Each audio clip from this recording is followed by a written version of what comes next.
Thanks anyways. Pero sayang na. Ibang sweet na kung gusto ko. Ano? My lips.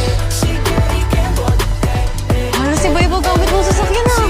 I'm actually even willing to give you my entire house. Just make sure na hindi ka magpapakasal kay Yuri. Remember, you're mine. Hi, Jay. We found out that your father's the son of a business tycoon. Bakit sila magkasama? Hindi ko nalilito na rin. We'll figure it out. Hey, Dad. Tuturuan na kita ng bagong Japanese words. Sabihin mo, nice to meet you. Can I kiss you again? Why are you doing this to me, Jay? Tell me na